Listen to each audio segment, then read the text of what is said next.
সারি নারীদের একের পর এক ধর্ষণ করে যাচ্ছে এমন ভয়াবহ অভিযোগ ভোলার সদর উপজেলার ২ নম্বর ইলিশা ইউনিয়নে অবস্থিত চর আনন্দকে ঘিরে।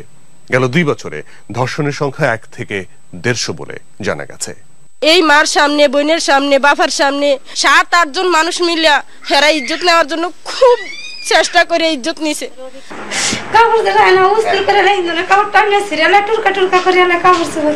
এই কান্না, এই আর্তনাদ কেবলমাত্র চরে বসতি গড়ে বেঁচে থাকার অপরাধে। ভোলার সদর উপজেলার ২ নং ইলিশা ইউনিয়নে অবস্থিত চর আনন্দ দখলে রাখতে সেখানে ঘটে চলেছে সভ্যতা থমকে যাওয়ার মতো পৈশাচিক এক পন্থা।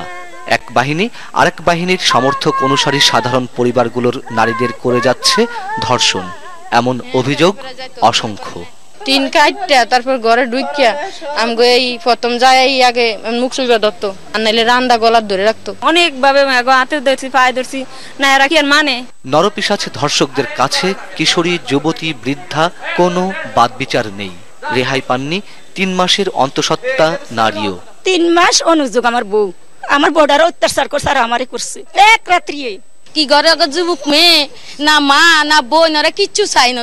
ইজ্জত কতজন নিছে সম্ভ্রম? অন্তত ১৫০ লোকের। চরটি দখলে রাখতে এখানে তৎপর ৪টি দল: বাইন্যা বাহিনী, তালুকদার বাহিনী, উকিল বাহিনী এবং চেয়ারম্যান সিরাজ বাহিনী নামে পরিচিত দলগুলো।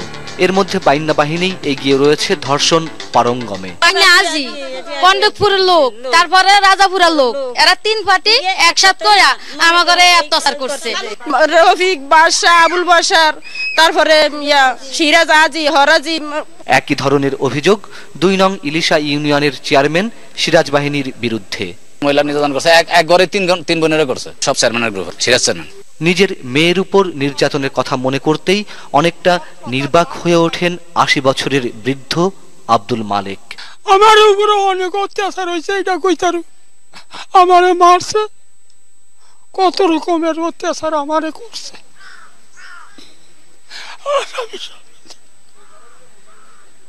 এই পর্যন্ত আমার বাবা আপনার কাছে আমার দরখাস্ত। বাবা, আমার এই বৃদ্ধ মানুষগুলোর অপরাধ কি তারা জানেন না? এখনো জমিতে মাথা গুঁজবার জন্য তাদের যে প্রাণান্তকর চেষ্টা, যে সংগ্রাম, এটি বোধহয় তাদের বেঁচে থাকার অপরাধ। ধর্ষণের শিকার নারীরা মামলা করতে গেলে থানায় নেওয়া হয় না মামলা, কারণ থানার কর্তা ব্যক্তিরা আগে থেকেই নাকি ম্যানেজ হয়ে থাকেন অপরাধীদের নানান উপঢৌকনে। অত্যাচারের নির্যাতনের থানায় গেছিলাম, আমার কেস লয় না স্যার, ওরা আমার কেস লয় না। তারা কি ঘুষ খাইছে স্যার না টাকা দিয়ে থানা বাধ্য করছে, তারা আমাদের কোনো গুরুত্বই দেয় না। যদিও নির্যাতিতদের অনেকেই শেষমেশ মামলা করেছেন আদালতে। ভোলার পুলিশ সুপার জানান, চর দখলকে কেন্দ্র করে ধর্ষণের কোনো ঘটনার খবর তার জানা নেই। তো এখনো ভিকটিমরা আমাদের কাছে আসে, আমরা বিষয়টি খতিয়ে দেখে